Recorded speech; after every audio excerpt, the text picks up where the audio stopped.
शनिवार व्रत कथा। एक समय स्वर्गलोक में सबसे बड़ा कौन के प्रश्न पर नवग्रहों में वाद विवाद हो गया। विवाद इतना बढ़ा कि परस्पर भयंकर युद्ध की स्थिति बन गई। निर्णय के लिए सभी देवता देवराज इंद्र के पास पहुँचे और बोले, हे देवराज, आपको निर्णय करना होगा कि हमें से सबसे बड़ा कौन है। देवताओं का प्रश्न सुनकर देवराज इंद्र उलझन में पड़ गए। इंद्र बोले, मैं इस प्रश्न का उत्तर देने में असमर्थ हूँ। हम सभी पृथ्वी लोक में उज्जैनी नगरी में राजा विक्रमादित्य के पास चलते हैं। देवराज इंद्र सहित सभी ग्रह देवता उज्जैनी नगरी पहुँचे। महल में पहुंचकर जब देवताओं ने उनसे अपना प्रश्न पूछा तो राजा विक्रमादित्य भी कुछ देर के लिए परेशान हो उठे, क्योंकि सभी देवता अपनी अपनी शक्तियों के कारण महान थे। किसी को भी छोटा या बड़ा कह देने से उनके क्रोध के प्रकोप से भयंकर हानि पहुंच सकती थी। अचानक राजा विक्रमादित्य को एक उपाय सूझा और उन्होंने विभिन्न धातुओं स्वर्ण, रजत, चांदी, कांसा, ताम्र, तांबा, सीसा, रांगा, जस्ता, अभ्रक व लोहे के 9 आसन बनवाए। धातुओं के गुणों के अनुसार सभी आसनों को एक दूसरे के पीछे रखवाकर उन्होंने देवताओं को अपने अपने सिंहासन पर बैठने को कहा। देवताओं के बैठने के बाद राजा विक्रमादित्य ने कहा, आपका निर्णय तो स्वयं हो गया। जो सबसे पहले सिंहासन पर विराजमान है वही सबसे बड़ा है। राजा विक्रमादित्य के निर्णय को सुनकर शनि देवता ने सबसे पीछे आसन पर बैठने के कारण अपने को छोटा जानकर क्रोधित होकर कहा, राजा विक्रमादित्य, तुमने मुझे सबसे पीछे बैठाकर मेरा अपमान किया है। तुम मेरी शक्तियों से परिचित नहीं हो। मैं तुम्हारा सर्वनाश कर दूंगा। शनि ने कहा, सूर्य एक राशि पर 1 महीने, चंद्रमा 2.25 दिन, मंगल 1.5 महीने, बुध और शुक्र 1 महीने, बृहस्पति 13 महीने रहती हैं, लेकिन मैं किसी राशि पर 7.5 वर्ष 7.5 तक रहता हूँ। बड़े बड़े देवताओं को मैंने अपने प्रकोप से पीड़ित किया है। राम को 7.5 के कारण ही वन में जाकर रहना पड़ा और रावण को 7.5 के कारण ही युद्ध में मृत्यु का शिकार बनना पड़ा। राजा, अब तू भी मेरे प्रकोप से नहीं बच सकेगा। इसके बाद अन्य ग्रहों के देवता तो प्रसन्नता के साथ चले गए, परंतु शनि देव बड़े क्रोध के साथ वहां से विदा हुए। राजा विक्रमादित्य पहले की तरह ही न्याय करते रहे। उनके राज्य में सभी स्त्री पुरुष बहुत आनंद से जीवन यापन कर रहे थे। कुछ दिन ऐसे ही बीत गए। उधर शनि देवता अपने अपमान को भूले नहीं थे। विक्रमादित्य से बदला लेने के लिए एक दिन शनि देव ने घोड़े के व्यापारी का रूप धारण किया और बहुत से घोड़ों के साथ उज्जैनी नगरी पहुँचे। राजा विक्रमादित्य ने राज्य में किसी घोड़े के व्यापारी के आने का समाचार सुना तो अपने अश्वपाल को कुछ घोड़े खरीदने के लिए भेजा। घोड़े बहुत कीमती थे। अश्वपाल ने जब वापस लौटकर इस संबंध में बताया तो राजा विक्रमादित्य ने स्वयं आकर एक सुंदर व शक्तिशाली घोड़े को पसंद किया। घोड़े की चाल देखने के लिए राजा उस घोड़े पर सवार हुए तो वह घोड़ा बिजली की गति से दौड़ पड़ा। तेजी से दौड़ता घोड़ा राजा को दूर एक जंगल में ले गया और फिर राजा को वहां गिराकर जंगल में कहीं गायब हो गया। राजा अपने नगर को लौटने के लिए जंगल में भटकने लगा, लेकिन उन्हें लौटने का कोई रास्ता नहीं मिला। राजा को भूख प्यास लगी थी। बहुत घूमने पर उसे एक चरवाहा मिला। राजा ने उससे पानी मांगा। पानी पीकर राजा ने उस चरवाहे को अपनी अंगूठी दे दी। फिर उससे रास्ता पूछकर वह जंगल से निकलकर पास के नगर में पहुंचा। राजा ने एक सेठ की दुकान पर बैठकर कुछ देर आराम किया। उस सेठ ने राजा से बातचीत की तो राजा ने उसे बताया कि मैं उज्जैनी नगरी से आया हूँ। राजा की कुछ देर दुकान पर बैठने से सेठ जी की बहुत बिक्री हुई। सेठ ने राजा को बहुत भाग्यवान समझा और खुश होकर उसे अपने घर भोजन के लिए ले गया। सेठ के घर में सोने का एक हार खूंटी पर लटका हुआ था। राजा को उस कमरे में छोड़कर सेठ कुछ देर के लिए बाहर गया। तभी एक आश्चर्यजनक घटना घटी। राजा के देखते देखते सोने के उस हार को खूंटी निगल गई। सेठ ने कमरे में लौटकर हार को गायब देखा तो चोरी का संदेह राजा पर ही किया, क्योंकि उस कमरे में राजा ही अकेला बैठा था। सेठ ने अपने नौकरों से कहा कि इस परदेसी को रस्सियों से बांधकर नगर के राजा के पास ले चलो। राजा ने विक्रमादित्य से हार के बारे में पूछा तो उसने बताया कि उसके देखते खूंटी ने हार को निगल लिया था। इस पर राजा ने क्रोधित होकर चोरी करने के अपराध में विक्रमादित्य के हाथ पांव काटने का आदेश दे दिया। राजा विक्रमादित्य के हाथ पांव काटकर उसे नगर की सड़क पर छोड़ दिया गया। कुछ दिन बाद एक तेली उसे उठाकर अपने घर ले गया और उसे अपने कोल्हू पर बैठा दिया। राजा आवाज देकर बैलों को हाँकता रहता। इस तरह तेली का बैल चलता रहा और राजा को भोजन मिलता रहा। शनि के प्रकोप की 7.5 पूरी होने पर वर्षा ऋतु प्रारंभ हुई। राजा विक्रमादित्य एक रात मेघ मल्हार गा रहा था कि तभी नगर के राजा की लड़की राजकुमारी मोहिनी रथ पर सवार उस तेली के घर के पास से गुजरी। उसने मेघ मल्हार सुना तो उसे बहुत अच्छा लगा और दासी को भेजकर गाने वाले को बुला लाने को कहा। दासी ने लौटकर राजकुमारी को अपंग राजा के बारे में सब कुछ बता दिया। राजकुमारी उसके मेघ मल्हार से बहुत मोहित हुई, अतः उसने सब कुछ जानकर भी अपंग राजा से विवाह करने का निश्चय कर लिया। राजकुमारी ने अपने माता पिता से जब यह बात कही तो वे हैरान रह गए। रानी ने मोहिनी को समझाया, बेटी तेरे भाग्य में तो किसी राजा की रानी होना लिखा है, फिर तू उस अपंग से विवाह करके अपने पांव पर कुल्हाड़ी क्यों मार रही है। राजकुमारी ने अपनी जिद नहीं छोड़ी। अपनी जिद पूरी कराने के लिए उसने भोजन करना छोड़ दिया और प्राण त्याग देने का निश्चय कर लिया। आखिर राजा रानी को विवश होकर अपंग विक्रमादित्य से राजकुमारी का विवाह करना पड़ा। विवाह के बाद राजा विक्रमादित्य और राजकुमारी तेली के घर में रहने लगे। उसी रात स्वप्न में शनिदेव ने राजा से कहा, राजा तुमने मेरा प्रकोप देख लिया, मैंने तुम्हें अपने अपमान का दंड दिया है। राजा ने शनिदेव से क्षमा करने को कहा और प्रार्थना की, हे शनिदेव आपने जितना दुख मुझे दिया है अन्य किसी को न देना। शनिदेव ने कुछ सोचकर कहा, राजा मैं तुम्हारी प्रार्थना स्वीकार करता हूँ। जो कोई स्त्री पुरुष मेरी पूजा करेगा, शनिवार को व्रत करके मेरी व्रत कथा सुनेगा, उस पर मेरी अनुकंपा बनी रहेगी। प्रातःकाल राजा विक्रमादित्य की नींद खुली तो अपने हाथ पांव देखकर राजा को बहुत खुशी हुई। उसने मन ही मन शनिदेव को प्रणाम किया। राजकुमारी भी राजा के हाथ पांव सही सलामत देखकर आश्चर्य में डूब गई। तब राजा विक्रमादित्य ने अपना परिचय देते हुए शनिदेव के प्रकोप की सारी कहानी सुनाई। सेठ को जब इस बात का पता चला तो दौड़ता हुआ तेली के घर पहुंचा और राजा के चरणों में गिरकर क्षमा मांगने लगा। राजा ने उसे क्षमा कर दिया, क्योंकि यह सब तो शनिदेव के प्रकोप के कारण हुआ था।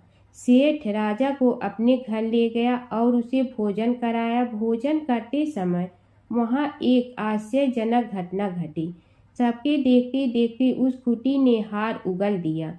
सेठ जी ने अपनी बेटी का विवाह भी राजा के साथ कर दिया और बहुत से स्वर्ण आभूषण धन आदि देकर राजा को विदा किया। राजा विक्रमादित्य राजकुमारी मोहिनी और सेठ की बेटी के साथ उज्जैनी पहुंचे तो नगरवासियों ने हर्ष से उनका स्वागत किया। अगले दिन राजा विक्रमादित्य ने पूरे राज्य में घोषणा कराई कि शनिदेव सब देवों में सर्वश्रेष्ठ हैं। प्रत्येक स्त्री पुरुष शनिवार को उनका व्रत करे और व्रत कथा अवश्य सुने। राजा विक्रमादित्य की घोषणा से शनिदेव बहुत प्रसन्न हुए। शनिवार का व्रत करने और व्रत कथा सुनने के कारण सभी लोगों की मनोकामनाएं शनिदेव की अनुकंपा से पूरी होने लगी। सभी लोग आनंद पूर्वक रहने लगे। एक बूढ़ा ब्राह्मण था। वह रोज पीपल को जल से सींचता था। पीपल में से रोज एक लड़की निकलती और कहती, पिताजी मैं आपके साथ जाऊंगी। यह सुनते सुनते बूढ़ा दिन ब दिन कमजोर होने लगा। तो बुढ़िया ने पूछा कि क्या बात है। बूढ़ा बोला कि पीपल से एक लड़की निकलती है और कहती है कि वह भी मेरे साथ चलेगी। बुढ़िया बोली कि कल ले आना उस लड़की को, जहाँ 6 लड़कियां पहले से ही हमारे घर में है, वहाँ 7वीं लड़की और सही। अगले दिन बूढ़ा उस लड़की को घर ले आया। घर लाने के बाद बूढ़ा ब्राह्मण आटा मांगने गया तो उसने पहले दिनों की अपेक्षा आज ज्यादा आटा मिला था। जब बुढ़िया वह आटा छानने लगी तो लड़की ने कहा कि लाओ माँ, मैं छान देती हूँ। जब वह आटा छानने बैठी तो परात भर गई। उसके बाद माँ खाना बनाने जाने लगी तो लड़की बोली कि आज रसोई मैं बनाऊंगी। तो बुढ़िया बोली कि ना, तेरे हाथ जल जाएंगे। लेकिन लड़की नहीं मानी। वह रसोई में खाना बनाने गई तो उसने तरह तरह के 36 व्यंजन बना डाले और आज सभी ने भर पेट खाना खाया। इससे पहले वह आधा पेट भूखा ही रहते थे। रात हुई तो बुढ़िया का भाई आया और कहने लगा कि दीदी मैं तो खाना खाऊंगा। बुढ़िया परेशान हो गई कि अब खाना कहाँ से लाऊंगी। लड़की ने पूछा कि क्या बात है माँ। उसने कहा कि तेरा मामा आया है और रोटी खाएगा, लेकिन रोटी तो सबने खा ली है, अब उसके लिए कहाँ से लाऊंगी। लड़की बोली कि तू चिंता मत कर माँ, मैं बना दूंगी। और वह रसोई में गई और मामा के लिए 36 व्यंजन बना दी। मामा ने भरपेट खाया और कहा भी कि ऐसा खाना इससे पहले उसने कभी नहीं खाया है। बुढ़िया ने कहा कि भाई तेरी बावनी भाजी है, उसी ने बनाया है। शाम हुई तो लड़की बोली कि माँ चौका लगा के चौके का दिया जला देना, कोठे में मैं सोऊंगी। बुढ़िया बोली कि ना बेटी तू डर जाएगी। लेकिन वह बोली कि ना माँ, मैं नहीं डरूंगी, मैं अंदर कोठे में ही सोऊंगी। वह कोठे में ही जाकर सो गई।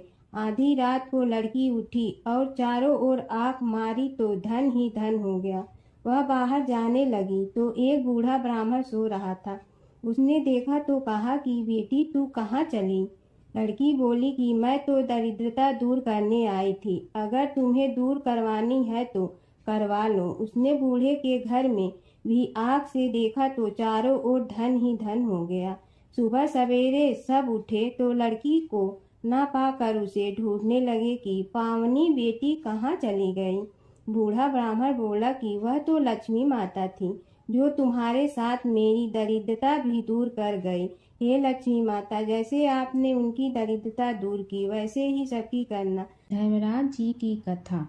दो सेठानियाँ थी। एक के घर में धन बहुत था पर वह कंजूस थी। दूसरी के पास धन थोड़ा कम था पर मन से वह बहुत अमीर थी। रोज सवेरे उठती, गंगा स्नान करती, तुलसी माता, बड़, पीपल सींचने, भगवान के मंदिर जाके पूजा करती। धर्मराज सूरज भगवान की कहानी सुनती, भगवान के भोग लगाकर अतिथि को जिमाती, गाय कुत्ता के लिए ग्रास निकालती। दूसरी सेठानी इस धर्मात्मा को देखकर हंसती और कहती, पता नहीं दिन भर क्या करती रहती है। थोड़े समय बाद दोनों सेठानियों को भगवान का बुलावा आया। धर्मात्मा सेठानी के तो यमराज जी ने विमान भेजा और दूसरी को दूत मारते ही ले गया। रास्ते में सेठानी बोली, मेरे को भूख लगी है। तो दूत बोले, किसी को कुछ दिया होगा तो मिलेगा। फिर बोली, प्यास लगी है। दूत बोले, किसी को पानी पिलाया तो मिलेगा। रास्ते मुझे काट चुभने लगे, गर्मी पड़ने लगी, पर दूत तो उसे घसीटे ही ले गए। अब सेठानी बहुत पछताने लगेगी, सब कुछ होते हुए भी दान धर्म नहीं किया। इतने में यमराज का दरबार आया। धर्मात्मा बुढ़िया को भगवान के पास सिंहासन मिला और वह उस पर बैठी थी। उधर दूसरी सेठानी को तपते कुंड में डाल दिया। अब सेठानी यमराज से बोली, मुझे 1.25 पहर का जीवन दान दे दो, मैं वापस आकर दंड भोग लूंगी। यमराज बोले, ठीक है। सेठानी के शरीर में वापस प्राण डाल दिए। संसार में आते ही पंडितों को बुलाकर सेठानी ने धर्मराज की कथा सुनी, सब तरह से दान धर्म किया। इतने में समय पूरा हो गया। अब की बार विमान आया। 1.25 पहर के दान धर्म से सेठानी को स्वर्ग मिला। धर्मराज जी की परम भक्त पोपा बाई की कथा। एक गांव में एक पोपा बाई रहती थी। जब वह 5 साल की थी तभी से वह नियम से धर्मराज जी व्रत की कथा सुनती थी और व्रत करती थी। एक दिन उसने अपने भाई व भाभी से कहा कि मैं शादी नहीं करूंगी, अब मैं अपना समय भगवान की पूजा अर्चना में ही बिताना चाहती हूँ। इसलिए मेरी झोपड़ी गांव के बाहर बनवा दो और गांव में सबको कह दो कि वह अपनी गाय व बछड़ों को मेरे यहाँ ही घास भूस चरने को भेज दो और जिसकी भी इच्छा हो, श्रद्धा हो, मुझे खाना भिजवा दो। एक दिन नगर का राजा शिकार खेलने जंगल में आया और गांव के बाहर जंगल के पास बनी झोपड़ी देखकर रुक गया। झोपड़ी के पास जाकर उसने आवाज लगाई कि कौन है, लेकिन भीतर से कोई आवाज न आने पर वह लगातार दरवाजा खटखटाता रहा। तब पोपा बाई उठी और कहने लगी कि कौन हो तुम जो बार बार दरवाजा बजा रहे हो, क्यों आवाज लगा रहे हो? राजा ने कहा कि मैं यहाँ का राजा हूँ और तुम्हारे साथ विवाह करूँगा। पोपा बाई ने कहा कि जहाँ से आए हो वहीं चले जाओ, मैं किसी पराये आदमी का मुंह नहीं देखती हूँ। राजा ने पोपा बाई की एक नहीं सुनी और जबरदस्ती उठा ले गया। तब पोपा बाई ने राजा को श्राप दिया कि तुम्हारा सारा राजपाट नष्ट हो जाएगा। महल में आने पर राजा की रानियों ने सारी बात सुनकर राजा से अनुरोध किया कि पोपा बाई को वहीं वापस छोड़ आओ। राजा जब पोपा बाई को वापस झोपड़ी में छोड़ने जाने लगा तो रास्ते में पाप की नदी आई जिसमें राजा डूब गया। कुछ समय बाद पोपा बाई मृत्यु के बाद धर्मराज जी के यहाँ पहुंची और धर्मराज जी ने उन्हें स्वर्ग का राज दे दिया। एक बार एक सेठ व सेठानी मृत्यु लोक से स्वर्ग लोक आए तो उसके द्वार बंद देखकर वह धर्मराज जी से द्वार खोलने का आग्रह करते हैं। धर्मराज जी कहते हैं, इस द्वार पर पोपा बाई का राज है। इस पर सेठ सेठानी कहते हैं कि हम पोपा बाई को नहीं जानते हैं। धर्मराज जी उन दोनों की बात सुनकर कहते हैं कि तुम दोनों 7 दिन तक मृत्युलोक में रहो। 8 खोपड़ा से राई भरकर 5 कपड़े ऊपर रखकर कहानी सुनकर उद्यापन करना और कहना कि राज है। पोपा बाई लेखा लेगी राई राई का। सारे बोलो पोपा बाई की जय। जय जय श्री शनि देव भक्तन हितकारी, सूरज के पुत्र प्रभु छाया महतारी। जय जय श्री शनि देव भक्तन हितकारी, सूरज के पुत्र प्रभु छाया महतारी। जय जय श्री शनि देव भक्तन हितकारी, सूरज के पुत्र प्रभु छाया महतारी। श्यामयंग वक्र दृष्टि चतुर्भुज धारी, श्यामयंग वक्र दृष्टि चतुर्भुज धारी। नीलांबर धर नाथ सिंह की असवारी। जय जय श्री शनि देव भक्तन हितकारी, सूरज के पुत्र प्रभु छाया महतारी क्रीट मुकुट शीस रजित दीपक है ललारी क्रीट मुकुट शीस रजित दीपक है ललार मुक्तन की माला गले शोभित बलिहारी जय जय श्री शनिदेव भक्तन हितकारी सूरज के पुत्र प्रभु छाया महतारी मोदक मिष्ठान पान चढ़त है सुपारी मोदक मिष्ठान पान चढ़त है सुपारी लौ तिल तैल उड़द मसी अति प्यारी जय जय श्री शनिदेव भक्तन हितकारी सूरज के पुत्र प्रभु छाया महतारी जन का कल्याण करहु नाथ ग्रहा जन का कल्याण करहु नाथ ग्रहाई तुमको जो ध्यावे करहु जाके सहाई जय जय श्री शनिदेव भक्तन हितकारी सूरज के पुत्र प्रभु छाया महतारी देव धनुज ऋषि मुनि सुमरत नर नारी देव धनुज ऋषि मुनि सुमरत नर नारी छीतर मल धरत ध्यान शरण है तुम्हारी जय जय श्री शनिदेव भक्तन हितकारी जय जय श्री शनिदेव भक्तन हितकारी सूरज के पुत्र प्रभु छाया महतारी जय जय श्री शनिदेव भक्तन हितकारी सूरज के पुत्र प्रभु छाया महतारी जय जय श्री शनिदेव भक्तन हितकारी सूरज के पुत्र प्रभु छाया महतारी जय जय श्री शनिदेव भक्तन हितकारी श्री रामचंद्र कृपाल भजु मन हरण भव भय दारुणम नव कंचलोचन कंज मुख कर कंज पद कंजारूढ़ श्री रामचंद्र कृपाल भजु मन हरण भव भय दारुणम नव कंचलोचन कंज मुख कर कंज पद कंजारूढ़ श्री रामचंद्र कृपाल भज मन हरण भव भय दारुण श्री राम कंदर्पय गणित अमित छवि नव नील नीरद सुंदरम कंदर्पय गणित अमित छवि नव नील नीरद सुंदर पटपीत मानहु तड़ित रुचि सुचि नौमि जनक सुतावरम श्री रामचंद्र कृपाल भज मन हरण भव भय दारुण श्री राम भजु दीन बंधु दिनेश दानव दैत वंश निकंदनम भजु दीन बंधु दिनेश दान दैत वंश निकंदनम रघुनंदयानंद कंद कौशल चंद्र दशरथ नंदनम श्री रामचंद्र कृपा भजु मन हरण भव भय दारुणम श्री राम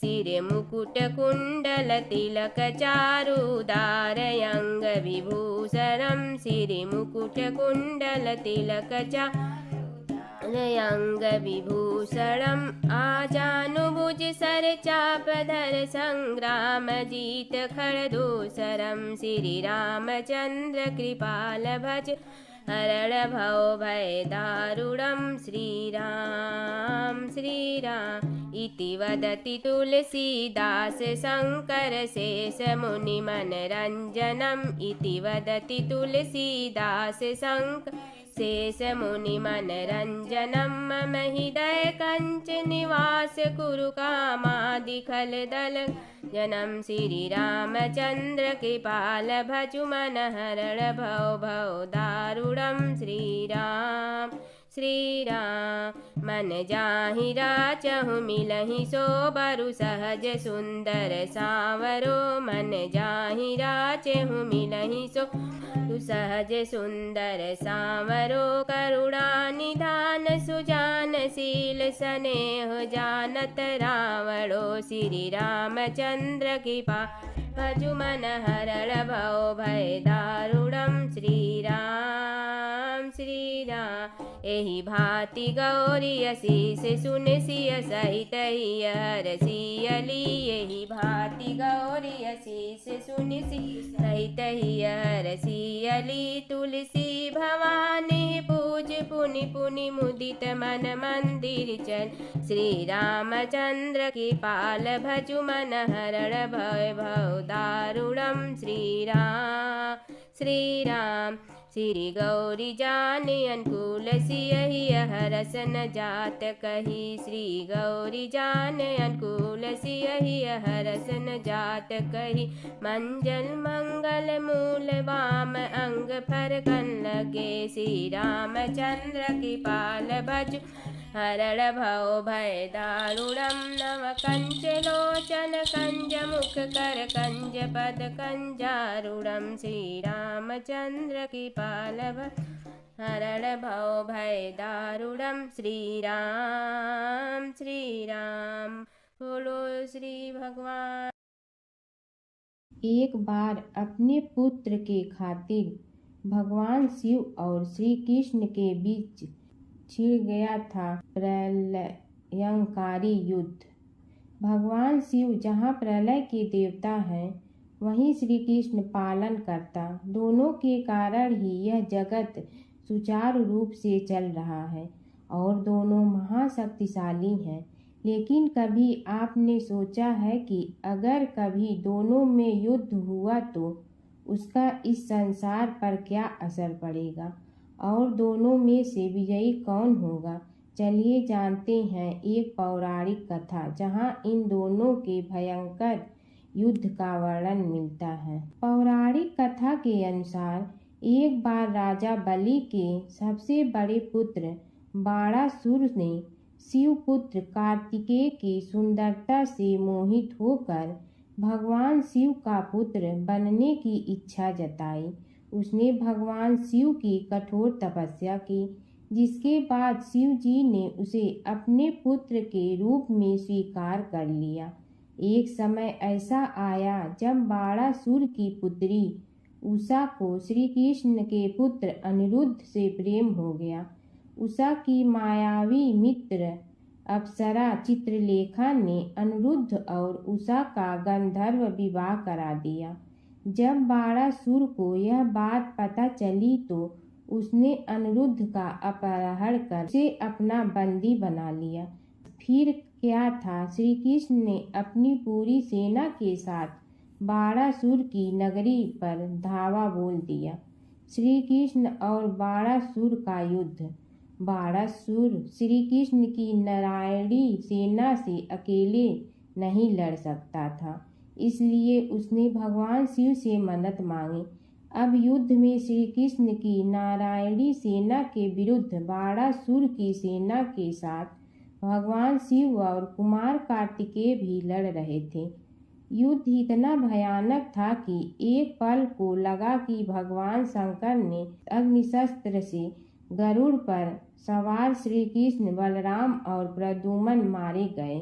लेकिन उसी समय श्री कृष्ण ने वरुणास्त्र का प्रयोग कर महादेव के अग्नेस्त्र को शांत कर दिया।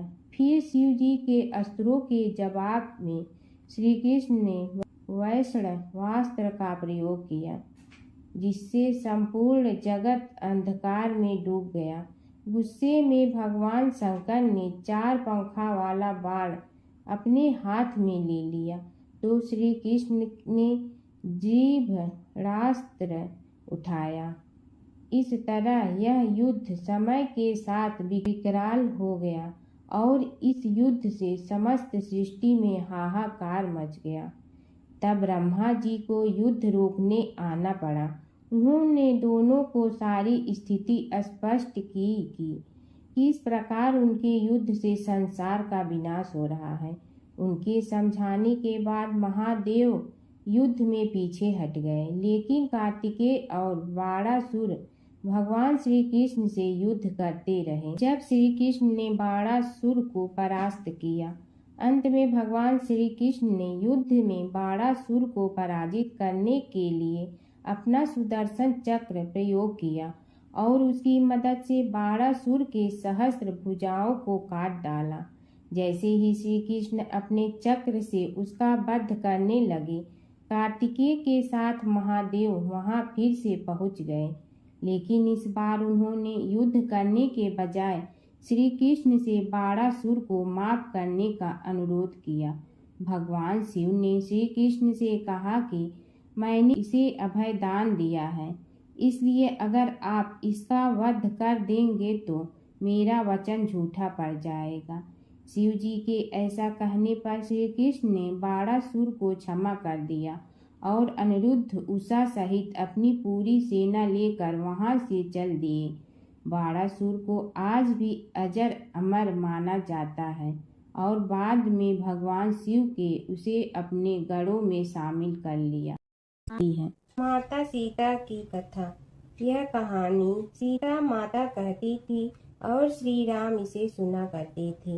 एक दिन श्री राम भगवान को किसी काम के लिए बाहर जाना पड़ा, तो सीता माता कहने लगी कि भगवान, मेरा तो 12 वर्ष का नित्य नियम है। अब आप बाहर जाएंगे तो मैं अपनी कहानी किसे सुनाऊंगी। श्री राम ने कहा कि तुम कुएं की पाल पर जाकर बैठ जाना और वहां जो औरतें पानी भरने आएंगी उन्हें अपनी कहानी सुना देना।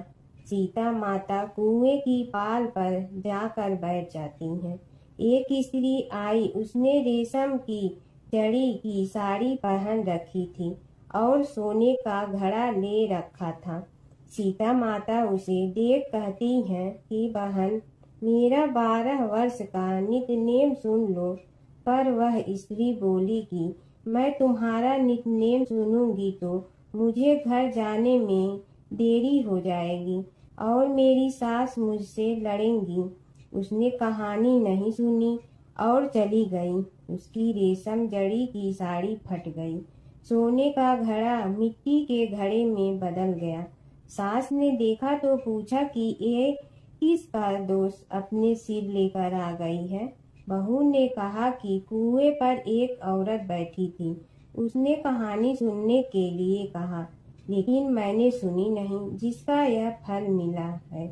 बहू की बात सुनकर अगले दिन वही साड़ी और घड़ा लेकर सास कुएं की पाल पर गई। सास को वहीं माता सीता बैठी मिली, तो माता सीता ने कहा कि बहन, मेरी कहानी सुन लीजिए। सास बोली कि एक बार छोड़, मैं तो 4 बार कहानी सुन लूंगी। राम आए, लक्ष्मण आए, देश के पुजारी आए, नित नेम का नेम लाए, आओ राम बैठो राम, तपी रसोई जियो राम, माखन मिश्री खाओ राम, दूध बतासा पियो राम, सूत के पल का मोठो राम, साल दुसाला पोठो राम, साल दुसाला ओढ़ो राम, जब बोलो जब राम ही राम, राम संवारे सबके काम, खाली घर भंडार भरेंगे, सबका बेड़ा पार करेंगे, श्री राम जय राम जय जय राम। सास बोली कि बहन, कहानी तो बहुत अच्छी लगी। कहानी सुनकर सास घर चली गई और उसकी साड़ी फिर से रेशम जड़ी की बन गई। मिट्टी का घड़ा फिर सोने के घड़े में बदल गया। बहू कहने लगी, सासू माँ, आपने ये सब कैसे किया। सास ने कहा कि बहू, तू दोष लगा के आई थी और मैं अब दोष उतार कर आ रही हूँ। बहू ने फिर पूछा कि वह कुएं वाली स्त्री कौन है। सास बोली कि वे सीता माता थी। वे पुराने से नया कर देती हैं, खाली घर में भंडार भर देती हैं। वह लक्ष्मी जी का वास घर में कर देती हैं। आदमी की जो भी इच्छा हो उसे पूरा कर देती हैं। बहू बोली कि ऐसी कहानी मुझे भी सुना दो। सास बोली कि ठीक है, तुम भी सुनो। और सास ने कहानी शुरू की। राम आए, लक्ष्मण आए, देश के पुजारी आए, नित नेम का नेम लाए, आओ राम बैठो राम, तपी रसोई जियो राम, माखन मिश्री खाओ राम, दूध बतासा पियो राम, सूत के पल का मोठो राम, साल दुसाला पोठो राम, साल दुसाला ओढ़ो राम, जब बोलो जब राम ही राम, राम संवारे सबके काम, खाली घर भंडार भरेंगे, सबका बेड़ा पार करें, श्री राम जय जय राम। कहानी सुनकर बहू बोली कि कहानी तो बहुत अच्छी है। सास ने कहा कि ठीक है, इस कहानी को रोज कहा करेंगे। अब सास बहू रोज सवेरे उठती, नहाती धोती और पूजा करने के बाद नित्य-नेम की सीता की कहानी कहती। एक दिन उनके यहाँ एक पड़ोस की औरत आई और बोली कि बहन जरा सी आँच दे ना। तो वह बोली कि आज तो अभी हमने जलाई ही नहीं। पड़ोसन ने कहा कि तुम सुबह 4 बजे से उठकर क्या कर रही हो? फिर उन्होंने कहा कि सुबह उठकर हम पूजा करते हैं, फिर सीता माता की नित्य नेम की कहानी कहते हैं।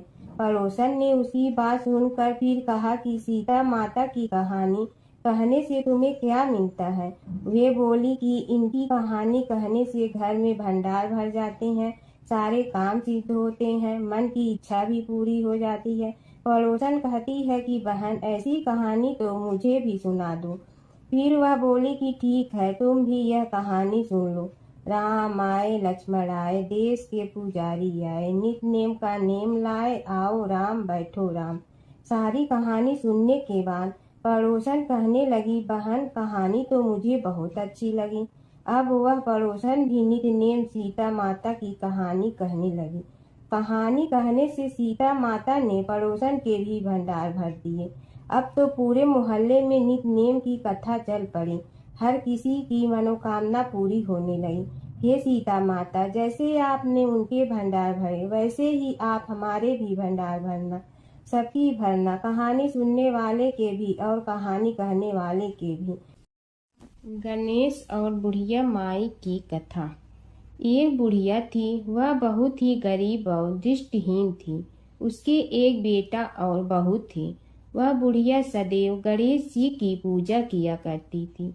एक दिन गणेश जी प्रकट होकर उस बुढ़िया से बोले, बुढ़िया माँ, तू जो चाहे सो मांग ले। बुढ़िया बोली, मुझे तो मांगना नहीं आता, कैसे और क्या मांगूं? तब गणेश जी बोले, अपने बहू बेटे से पूछ कर मांग ले।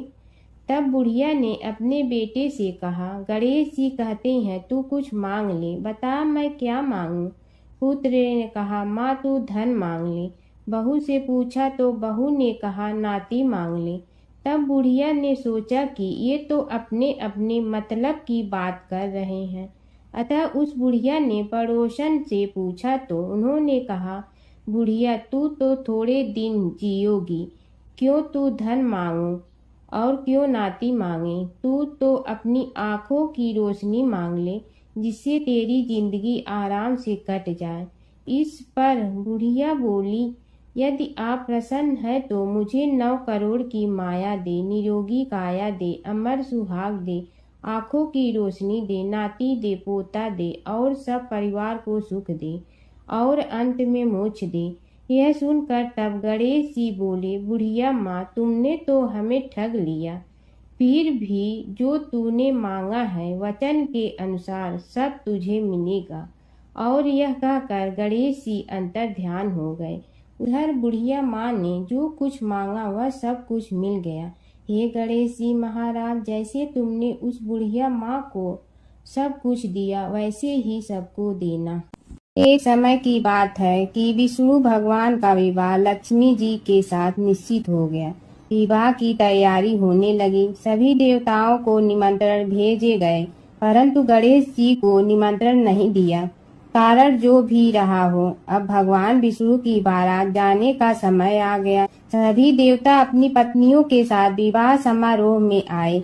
उन सब ने देखा कि गणेश जी कहीं दिखाई नहीं दे रहे हैं। तब वे आपस में चर्चा करने लगे कि क्या गणेश जी को कोई न्योता नहीं दिया है या स्वयं गणेश जी ही नहीं आए हैं। सभी को इस बात पर आश्चर्य होने लगा। तभी सब ने विचार किया कि विष्णु भगवान से ही इसका कारण पूछा जाए। विष्णु भगवान से पूछने पर उन्होंने कहा कि हमने गणेश जी के पिता भोलेनाथ महादेव को न्योता भेजा है। यदि गणेश जी अपने पिता के साथ आना चाहते हैं तो आ जाते, अलग से न्योता देने की कोई आवश्यकता भी नहीं थी। दूसरी बात यह है कि उनको 1.25 मन मूंग, 1.25 मन चावल, 1.25 मन घी और 1.25 मन लड्डू का भोजन दिन भर में चाहिए। यदि गणेश जी नहीं आएंगे तो कोई बात नहीं, दूसरे के घर जाकर इतना सारा खाना पीना अच्छा भी नहीं लगता। इतनी वार्ता कर ही रहे थे कि किसी एक ने सुझाव दिया, यदि गणेश जी आ भी जाए तो उनके द्वारपाल बनाकर बैठा देंगे कि आप घर की याद रखना। आप तो चूहे पर बैठकर धीरे धीरे चलोगे तो बारात से बहुत पीछे रह जाओगे। यह सुझाव भी सबको पसंद आ गया तो विष्णु भगवान ने भी अपनी सहमति दे दी। होना क्या था कि इतने में गणेश जी वहां आ पहुंचे और उन्हें समझा बुझा कर घर की रखवाली करने बैठा दिया गया।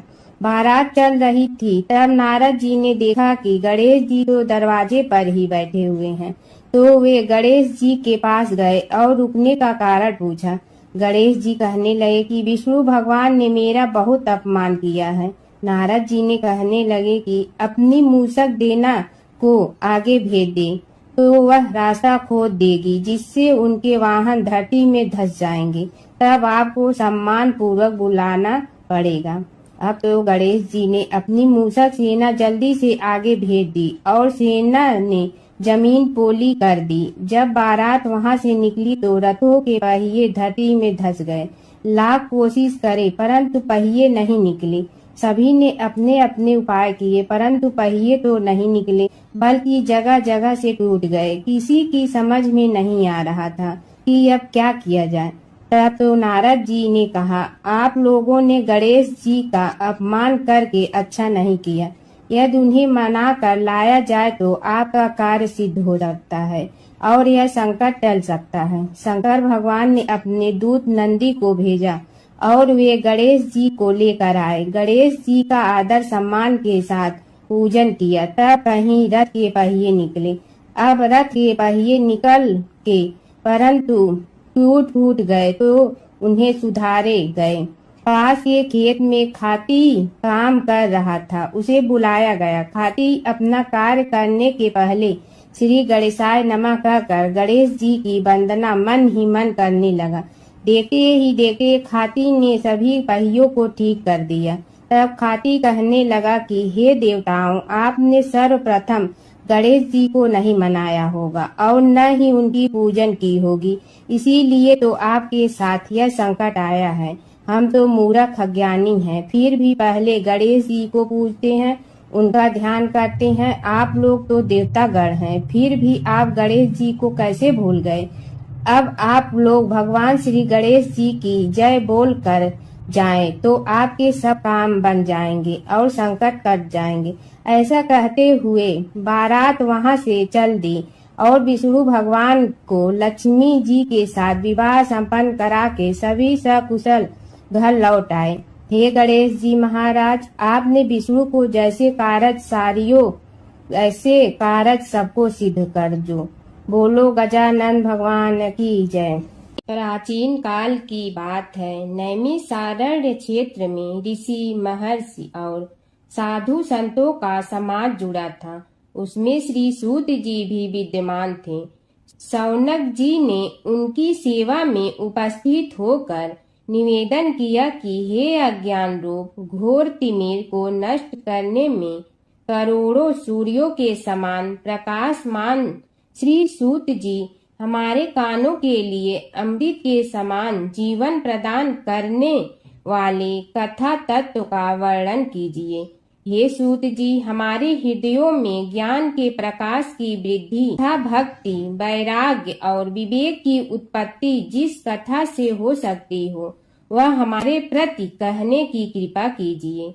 शौनक जी की जिज्ञासा से सूत जी बड़े प्रसन्न हुए। पूरा तन इतिहासों के स्मरण से उनका शरीर पुलकायमान हो रहा था।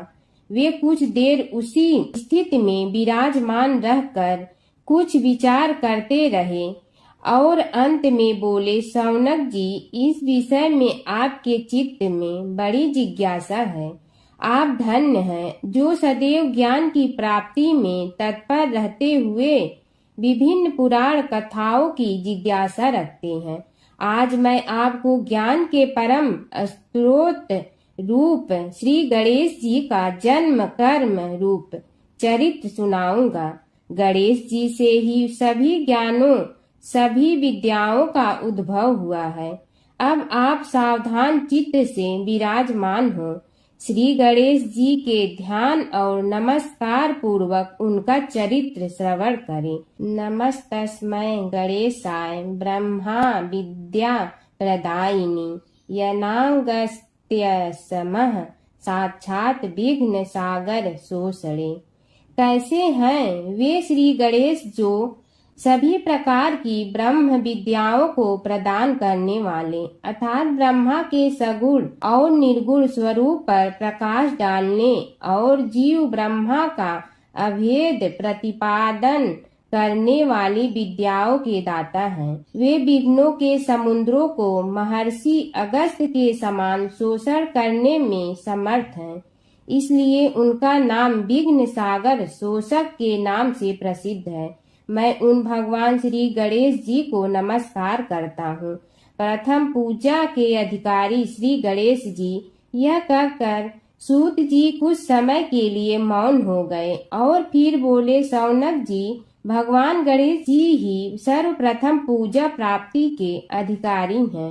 किसी भी देवता की पूजा करो, पहले उनकी पूजा करो। शौनक जी ने निवेदन किया, हे भगवान, हे सूत, सर्वप्रथम यह बताने की कृपा कीजिए कि गणेश जी को प्रथम पूजा का अधिकार किस प्रकार प्राप्त हुआ। इस विषय में मेरी बुद्धि मोह को प्राप्त हो रही है कि सृष्टि रचयिता ब्रह्मा जी, पालन करता भगवान नारायण और संहार करता शिव जी में से किसी को प्रथम पूजा का अधिकारी क्यों नहीं माना गया। यह त्रिदेव ही तो सबसे बड़ा देवता माने जाते हैं। सूत जी ने कहा, शौनक जी, यह भी एक रहस्य ही है। देखो, अधिकार मांगने से नहीं मिलता, इसके लिए योग्यता होनी चाहिए। संसार में अनेकों देवी देवताएं पूजे जाते हैं। पहले जो जिसका इष्ट देव होता है वह उसी की पूजा किया करता है। इससे बड़े देवताओं के महत्व में कमी आने की आशंका उत्पन्न हो गई। इस कारण देवताओं में परस्पर विवाद होने लगा। वे उसका निर्णय प्राप्त करने के लिए शिव जी के पास पहुँचे और प्रणाम करके पूछने लगे, प्रभु, हम सब में प्रथम पूजा का अधिकारी कौन है। शिव जी सोचने लगे कि किसे प्रथम पूजा का अधिकारी माने। तभी उन्हें एक युक्ति सूझी। बोले, देवगण, इसका निपटारा बातों से नहीं तथ्यों से होगा। इसके लिए एक प्रतियोगिता रखनी होगी, शिव की परिक्रमा करने की प्रतियोगिता।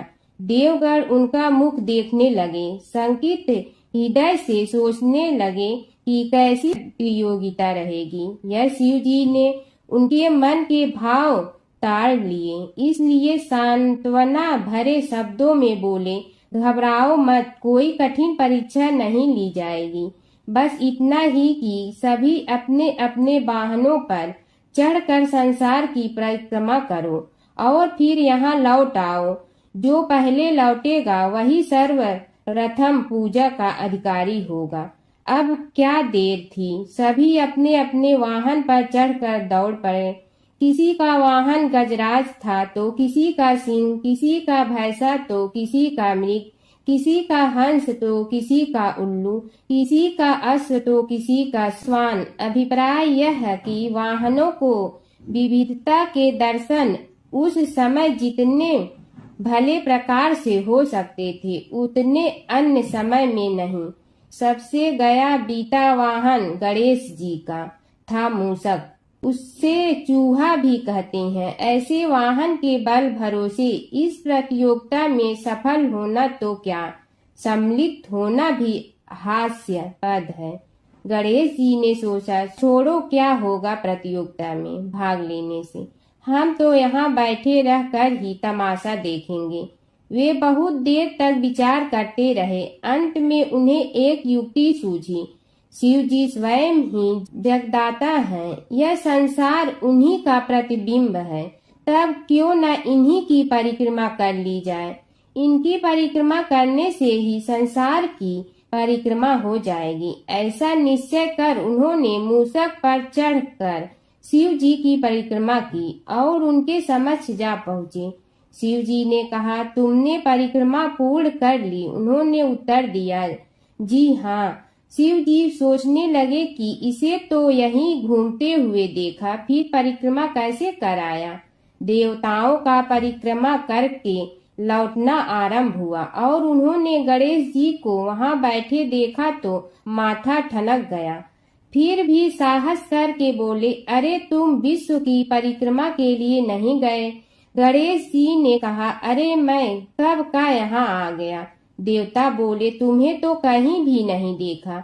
गणेश जी ने उत्तर दिया, देखते कहाँ से, समस्त संसार शिव जी में विद्यमान है। इनकी परिक्रमा करने से ही संसार की परिक्रमा पूर्ण हो गई। सूत जी बोले, शौनक, इस प्रकार गणेश जी ने अपनी बुद्धि के बल पर ही विजय प्राप्त कर ली। उनका कथन सत्य था, इसलिए कोई विरोध करता भी तो कैसे। बस उसी दिन से गणेश जी की प्रथम पूजा होने लगी। सूत जी बोले, हे शौनक जी, यह एक तथ्य है कि गणेश जी ही उसके पात्र हैं। वे बड़े देवता का भी कार्य सिद्धि में विघ्न उपस्थित होने पर उन विघ्न राज का आश्रय न लिया हो। हे शौनक, वे देव भी बड़े दयालु हैं। नाम तो शिव जी का ही आशुतोष है, किंतु वे सर्वात्मा और सर्वरक्षक प्रभु तो शिव जी की अपेक्षा भी शीघ्र ही प्रकट हो जाते हैं।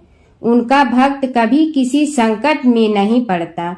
यदि प्रारब्ध वशात कभी किसी विपत्ति में पड़ भी जाता है तो गणेश्वर की उपासना करने पर उनके अनुग्रह से उनके समस्त दुख दूर होकर परम सुख की प्राप्ति होती है। शौनक ने कहा, हे सूत जी, हे महाभाग, हे प्रभु, मैं गणेश जी के विभिन्न चरित्रों का अध्ययन करना चाहता हूँ, तो मुझे बताइए कि किस ग्रंथ का अवलोकन करूँ।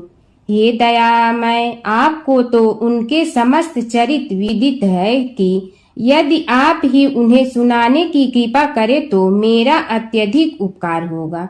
सूत जी बोले, हे शौनक भगवान, गणेश्वर के इतने चरित्र हैं कि उन सब का कथन इस जीवा से संभव नहीं, क्योंकि प्रभु अनंत, प्रभु चरित्र अनंता वाली बात समस्त विद्वान ऋषि मुनि कहते हैं। फिर भी गणेश जी प्रथम पूजा के अधिकारी होने के कारण समस्त देव चरित्रों में जुड़े हुए हैं, इसलिए उनका प्रभाव भी सर्वाधिक व्यापक है। हे मुने, हे शौनक, वे भगवान सर्व समर्थ हैं। वे सभी का तिरस्कार करने में समर्थ हैं, किंतु उनका तिरस्कार कोई भी नहीं कर सकता। यह त्रिलोक्य उन्हीं भगवान के संकेत पर नित्य करता है। इसकी समस्त क्रियाएं उन्हीं की इच्छा पर आश्रित हैं। हे शौनक भगवान गणेश्वर स्वयं कहते हैं, शिवे विष्णु च शक्तौ च सूर्ये मयि निराधिप यो भेद बुद्धि योग स सम्य योगो मतो मम। हे नरेश्वर, हे वरेण्य, शिव, विष्णु, शक्ति, सूर्य और मुझ गणेश में जो अभेद बुद्धि योग है, मेरे मत में वही सम्यक योग है। इससे यह भी सिद्ध है कि समस्त देवता उन्हीं के स्वरूप हैं। वे ही भगवान विभिन्न कार्य रूपों के अनुसार अपना भिन्न भिन्न नाम रखते हैं। हे मुनि श्रेष्ठ, उन सब देवताओं के चरित्र भी उन्हीं गणराज के चरित्र हैं। यद्यपि सब चरित्र एक ही ग्रंथ में मिलने में संभव नहीं है, फिर भी गणेश्वर के अनेकों प्रमुख चरित्रों का वर्णन गणेश पुराण में हुआ है। राजा सोमकांत का वृतांत कथन। शौनक जी ने पूछा, हे प्रभु, गणेश पुराण का आरंभ किस प्रकार हुआ, यह मुझे बताने की कृपा करे। इस पर सूत जी ने कहने लगे, हे शौनक, यद्यपि गणेश पुराण है तो बहुत प्राचीन, क्योंकि भगवान गणेश्वर तो आदि हैं। न जाने कब से गणेश जी अपने उपासकों पर कृपा करते चले आ रहे हैं। उनके अनंत चरित्र हैं, जिनका संग्रह एक महापुराण का रूप ले सकता है। उसे एक बार भगवान नारायण ने नारद जी को और भगवान ने शंकर और जगन जननी पार्वती जी को सुनाया था। बाद में वही पुराण संक्षेप रूप में ब्रह्मा जी ने महर्षि वेद व्यास को सुनाया और फिर व्यास जी ने महर्षि भृगु को सुनाया। भृगु ने कृपा करके सौराष्ट्र के एक राजा सोमकांत को सुनाया था। तब से वह पुराण अनेक कथाओं में विस्तृत होता रहा और अनेक कथाओं से रहित होता हुआ अनेक रूप में प्रचलित है। शौनक जी ने पूछा, भगवान आप यह बताने का कष्ट करें कि राजा सोमकांत कौन था? उसने महर्षि से गणेश पुराण का श्रवण कहाँ किया था? उस पुराण के श्रवण से उसे क्या क्या उपलब्धियां हुई? हे नाथ, मुझे श्री गणेश्वर की कथा के प्रति उत्कंठा बढ़ती ही जा रही है। सूत जी बोले, हे शौनक, सौराष्ट्र के देवनगर नाम की एक प्रसिद्ध राजधानी थी। वहाँ का राजा सोमकांत था। वह अपनी प्रजा का पुत्र के समान पालन करता था। वह वेद ज्ञान संपन्न, शस्त्र विद्या में पारंगत एवं प्रबल प्रतापी राजा, समस्त राजाओं में मान्य तथा अत्यंत वैभवशाली था। उसका ऐश्वर्य कुबेर के भी ऐश्वर्य को लज्जित करता था। उसने अपने पराक्रम से अनेकों देश जीत लिए थे। उसकी पत्नी अत्यंत रूपवती, गुणवती, धर्माज्ञा एवं पतिव्रत धर्म का पालन करने वाली थी। वह सदैव अपने प्राणनाथ की सेवा में लगी रहती थी। उसका नाम सुधर्मा था। जैसे वह प्रतिव्रता थी, वैसे ही राजा भी एक पत्नी व्रता का पालन करने लगा। उसके हेमकांत नामक एक सुंदर पुत्र था। वह भी सभी विद्याओं का ज्ञाता और अस्त्र शस्त्रादि के अभ्यास में निपुण हो गया था। यह सभी श्रेष्ठ लक्षणों से संपन्न, सद्गुणी एवं प्रजा जनों के हितों का अत्यंत पोषक था। इस प्रकार राजा सोमकांत स्त्री, पुत्र, पशु, वाहन, राज्य एवं प्रतिष्ठा आदि से सब प्रकार सुखी था। उसे दुख तो था ही नहीं। सभी राजागण उसका हार्दिक सम्मान करते थे तथा उसकी श्रेष्ठ कीर्ति भी संसार व्यापी थी। परंतु युवावस्था के अंत में सोमकांत को घृणित कोष्ठ रोग हो गया। उसके अनेक उपचार किए गए किंतु कोई लाभ नहीं हुआ। रोग शीघ्रता से बढ़ने लगा और उसके कीड़े पड़ गए। जब रोग की अधिक वृद्धि होने लगी और उसका कोई उपाय न हो सका तो राजा ने मंत्रियों को बुलाकर कहा, सुव्रतो, जाने किस कारण यह रोग मुझे पीड़ित कर रहा है। अवश्य ही यह किसी पूर्व जन्म के पाप का फल होगा। इसलिए मैं अब अपना समस्त राजपाट छोड़कर वन में रहूंगा। मेरे पुत्र हेमकांत को मेरे समान मानकर राज्य शासन का धर्म पूर्वक संचालन कराते रहें। यह कहकर राजा ने शुभ दिन दिखवाकर अपने पुत्र हेमकांत को राज्य पद पर अभिषेक किया और अपनी पत्नी सुधर्मा के साथ निर्जन वन की ओर चल दिया। प्रजापालक राजा के वियोग में समस्त प्रजा जन अश्रु बहाते हुए उनके साथ चले गए। राज्य की सीमा पर पहुंचकर राजा ने अपने पुत्र अमात्यगण और प्रजा जनों को समझाया, आप सब लोग धर्म के जानने वाले, श्रेष्ठ आचरण में तत्पर एवं सहृदय हैं। यह संसार तो वैसे भी परिवर्तनशील है। जो आज है वह कल नहीं था और आने वाले कल में भी नहीं रहेगा। इसलिए मेरे जाने से दुख का कोई कारण नहीं है। मेरे स्थान पर मेरा पुत्र सभी कार्यों को करेगा। इसलिए आप सब उसके अनुशासन में रहते हुए उसे सदैव सम्मान करते रहें। फिर पुत्र से कहा, बेटा, यह स्थिति सभी के समझ आती रही है। हमारे पूर्व पुरुष भी परंपरागत रूप से वृद्धावस्था आने पर वन में जाते रहे हैं। मैं कुछ समय पहले ही वन में जा रहा हूँ, तो कुछ पहले या पीछे जाने में कोई अंतर नहीं पड़ता। यदि कुछ वर्ष बाद जाऊं तब भी मोह का त्याग करना ही होगा। इसलिए हे वत्स, तुम दुखित मत हो और मेरी आज्ञा मानकर राज्य शासन को ठीक प्रकार चलाओ।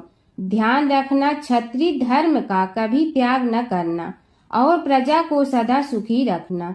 इस प्रकार राजा सोमकांत ने सभी को समझा बुझाकर वहां से वापस लौट आया और स्वयं अपनी पतिव्रता भार्या के साथ वन में प्रवेश किया। पुत्र हेमकांत के आग्रह से उसने सुबल और ज्ञान गम्य नामक 2 आत्माओं को भी साथ ले लिया।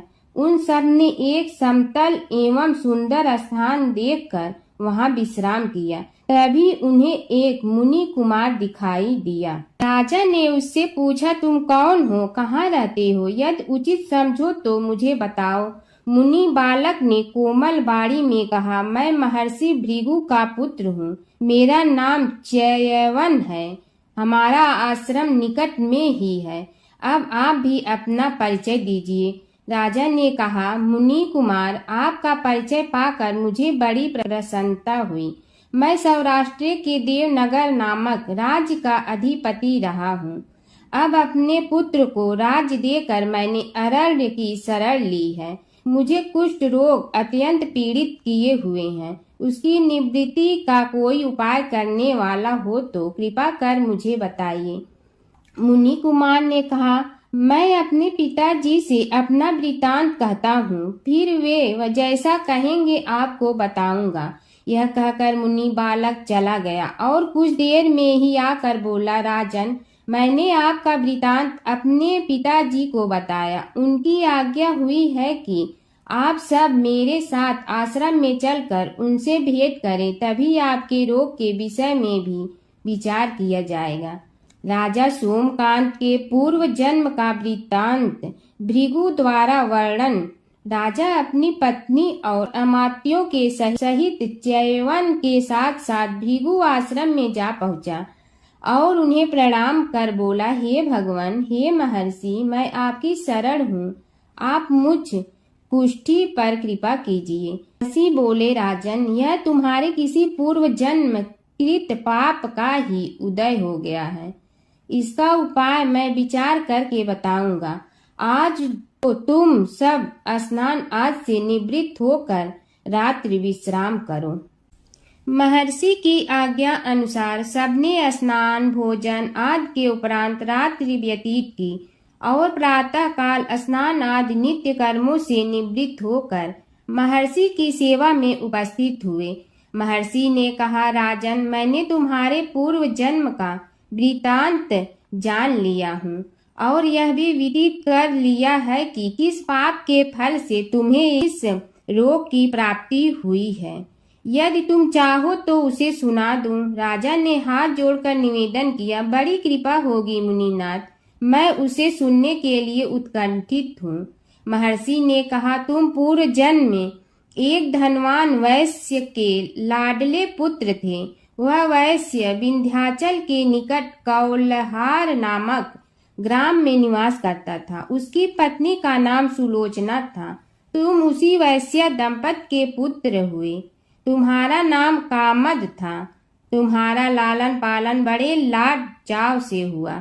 उन्होंने तुम्हारा विवाह एक अत्यंत सुंदरी वैश्य कन्या से कर दिया था, जिसका नाम कुटुम्बिनी था। यद्यप तुम्हारी भार्या सुशीला थी और तुम्हें सदैव धर्म में निरत देखना चाहती थी, किंतु तुम्हारा स्वभाव वासनांध होने के कारण दिन प्रतिदिन उज्जवल होता जा रहा था। किंतु माता पिता भी धार्मिक थे, इसलिए उनके सामने तुम्हारी उज्ज्वलता दबी रही। परंतु माता पिता की मृत्यु के बाद तुम निरंकुश हो गए और अपनी पत्नी की बात भी नहीं मानते थे। तुम्हें अनाचार में प्रवृत्त देखकर उसे दुख होता था, तो भी उसका कुछ बस न चलता था। तुम्हारी उन्मत्तता चरम सीमा पर थी। अपनों से भी द्वेष और क्रूरता का व्यवहार किया करते थे। हत्या आदि कराते थे। तुम्हारे लिए सामान्य बात हो गई। पीड़ित व्यक्तियों ने तुम्हारे विरुद्ध राजा से पुकार की। अभियोग चला और तुम्हें राज्य की सीमा से भी बाहर चले जाने का आदेश हुआ। तब तुम घर छोड़कर किसी निर्जन वन में रहने लगे। उस समय तुम्हारा कार्य लोगों को लूटना और हत्या करना ही रह गया।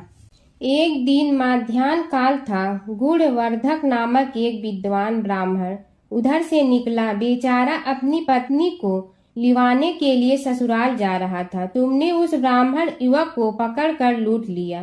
प्रतिरोध करने पर उसे मारने लगे तो वह चित्कार करने लगा, मुझे मत मार, मत मार, देख मेरा दूसरा विवाह हुआ है, मैं पत्नी को लेने के लिए जा रहा हूँ। किंतु तुम तो क्रोधवश में ऐसे लीन हो रहे थे कि तुमने उसकी बात सुनकर भी नहीं सुनी। जब उसे मारने लगे तो उसने श्राप दे दिया, अरे हत्यारे, मेरी हत्या के पाप से तो सहस्त्र कल्प तक घोर नरक भोगोगे। तुमने उसकी कोई चिंता न की और सिर काट लिया। राजन, तुमने ऐसी ऐसी एक नहीं बल्कि अनेक निरीह हत्याएं की थी, जिनकी गणना करना भी पाप है। इस प्रकार इस जन्म में तुमने घोर पाप कर्म किए थे, किंतु बुढ़ापा आने पर जब अशक्त हो गए तब तुम्हारे साथ जो क्रूर कर्मा थे वे भी किनारा कर गए। उन्होंने सोच लिया कि अब तो इसे खिलाना भी पड़ेगा, इसलिए मरने दो यहीं। अमोघ प्रभाव गणेश उपासना का कथन। राजन, अब तुम निरालंब थे, चल फिर तो सकते ही नहीं थे। भूख से पीड़ित रहने के कारण रोगों ने भी घेर लिया। उधर से जो कोई निकलता तुम्हें घृणा की दृष्टि से देखता हुआ चला जाता। तब तुम आहार की खोज में बड़ी कठिनाई से चलते हुए एक जीर्ण शीर्ण देवालय में पहुंचा।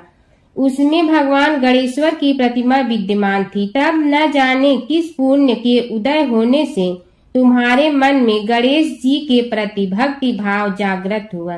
तुम निराहार रहकर उनकी उपासना करने लगे। उससे तुम्हें सब कुछ मिला और रोग भी कम हुआ।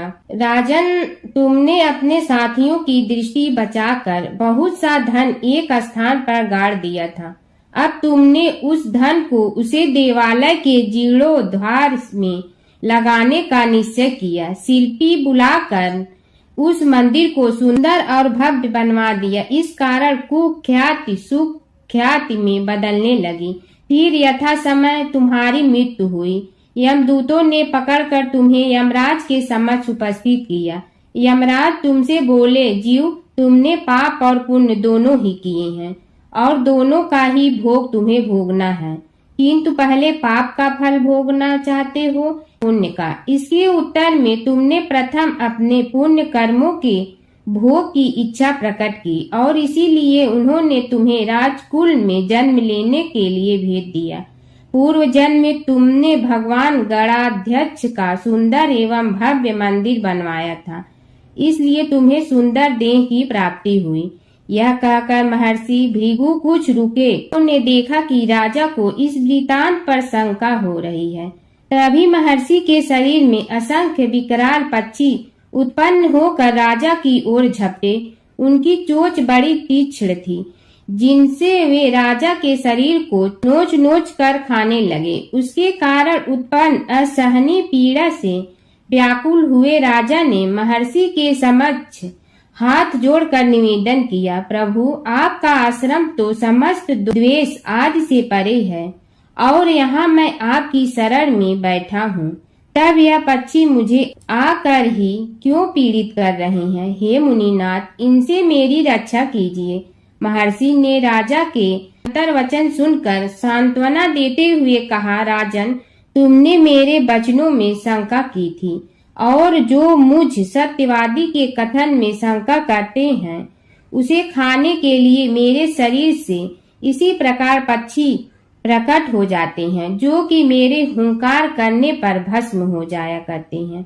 यह कर महर्षि ने हुंकार की और तभी वे समस्त पक्षी भस्म हो गए। राजा श्रद्धावनत होकर उनके समक्ष अश्रुपात करता हुआ बोला, प्रभु, अब आप पाप से मुक्त होने का उपाय कीजिए। महर्षि ने कुछ विचार कर कहा, राजन, तुम पर भगवान गणेश्वर की कृपा सहज रूप से है और वे ही प्रभु तुम्हारे पापों को भी दूर करने में समर्थ हैं।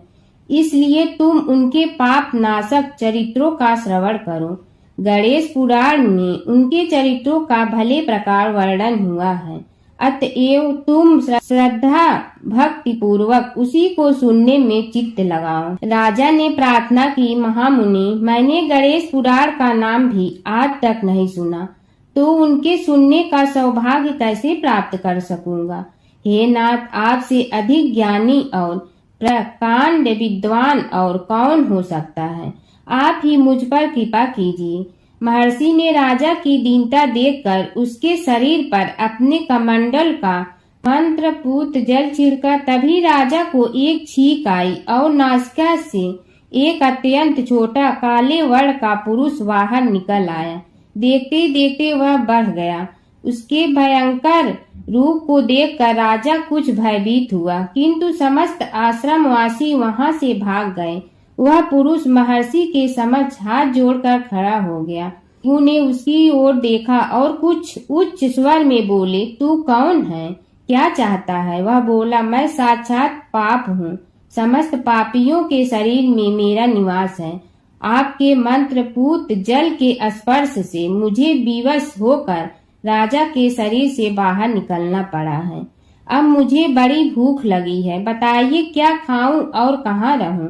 महर्षि बोले, तू उस आम के अवकाश स्थान में निवास कर और उसी वृक्ष के पत्ते खाकर जीवन निर्वाह कर।